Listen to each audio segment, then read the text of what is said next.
Barry Samson received his first drum when he was in the first grade. He quickly learned how to make it be heard, all through the neighborhood.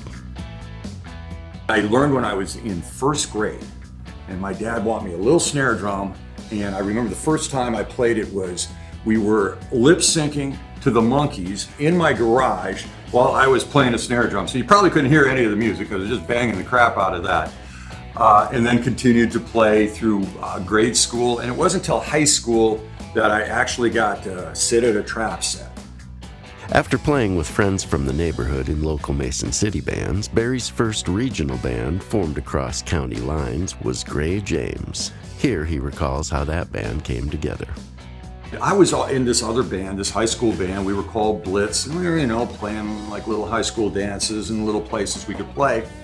And then our then sound man, a guy named Don Higgins, had a girlfriend who knew this other guy's sister, and so he got together with Dave Lambert, and Dave called me and says, "Hey, we're putting a band together with these two guys from Bread." And with that, the band Gray James was born and soon had a schedule full of live performances. One very unforgettable show took place under some quite ironic circumstances. A New Year's Eve celebration in a dry county. All the kids came in and it was just packed. And I guarantee you that these kids got a hold of something somewhere because it was the rowdiest, most outrageous, most crazy crowd we ever had. Of course, we were a show band. We had flash cannons, we had smoke machines, we had the whole thing, Marshall stacks up to the ceiling, and we just performed our tails off and they went ballistic. And it was probably one of my favorite shows. And of course, there were many other great venues. I mean, we played in different clubs in Mason City. We had the Pioneer Club, we had the Frontier Club. It seemed like every club we played at in the Midwest had a cowboy name somehow.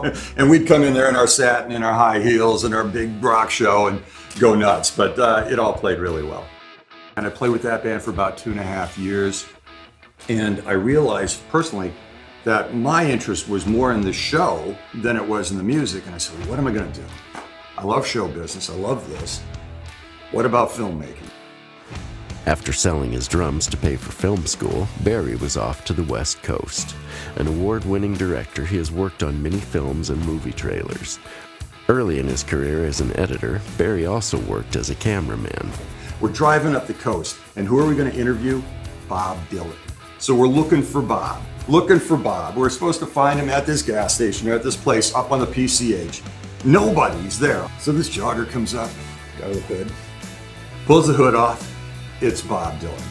Throw him in a leather jacket, throw him in the front seat of the car, boom, up the PCH, ask him a bunch of questions. I'm filming away. 20 minutes later, he goes, "That's it, guys, gotta go."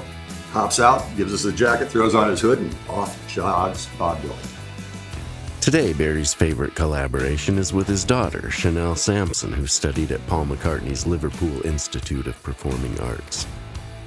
She's got a band in LA called Chanel and the Circus. We've done a lot of video work. They just released an album called Wake Up, which is a video album. And I had gone into filmmaking after rock and roll. And so I was able to bring a lot of that filmmaking to bear in making that. It was like a half-hour music movie. I would not have the entertainment career I have today if it wasn't for Iowa rock and roll. This is the greatest state in the country for rock. Everything is wide open. It was built to turn it up and make it loud and make it proud.